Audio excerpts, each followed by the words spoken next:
Papua New Guinea is among 193 United Nations member countries that have signed conventions to meet the Sustainable Development Goals from 2016 to 2030. The SDG 4 is geared towards providing inclusive and equitable education for all school-aged children. They must receive free, quality, accessible and primary to secondary education. Hence, the government's tuition fee-free policy is aimed at meeting both national and international priorities. But this government's commitment is defeated when children who are supposed to be in school are seen roaming the streets and begging for a living. Stop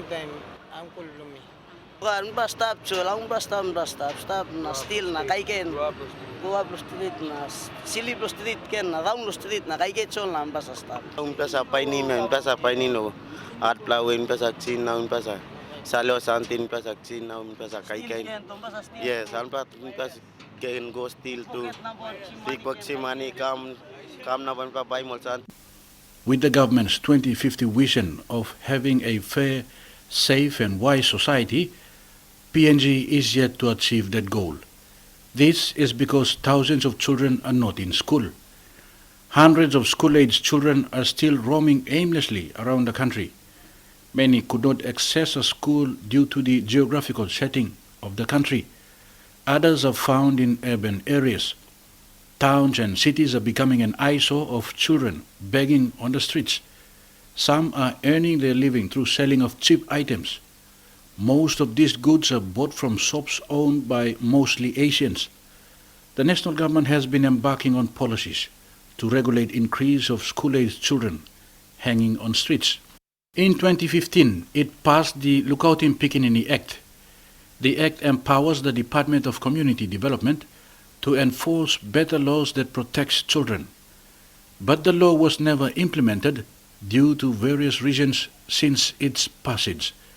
One of the reasons is the lack of child protection officers to enforce the law.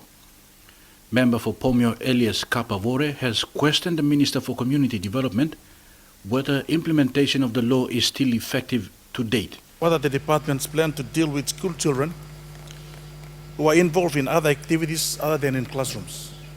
Secondly, most kids are used or rather forced by their parents or other guardians. How does the department intend to deal with such parents? Thirdly, clarify on the department's strategies to implement the Lukautim Pikinini Act that is recently passed by the Parliament and other relevant policies. Responding to his questions in Parliament yesterday, Delilah Gore said the act is being implemented. She issued a warning that parents who refuse or deny the rights of children to be educated will be prosecuted under the act. Law now, every child must go to school. Parents must not hold children. Parents will be prosecuted if these children are not going to school. Prosecution will involve a hefty fine and longer jail terms. But Section 45 of Lukautim Pikinini Act talks about child labor, and parents can be prosecuted and fined up to the amount of 5,000 or go to prison for 3 years if the child is not at school. Business houses will also come under scrutiny for using children to sell items on the streets. It's the business houses that's getting the child into forced labor. Business houses can fine up to 10,000 or be in prison also. Minister Gore said they have increased the number of child protection officers to enforce the law. The department is currently facilitating trainings for the officers to implement the law both in urban and rural areas.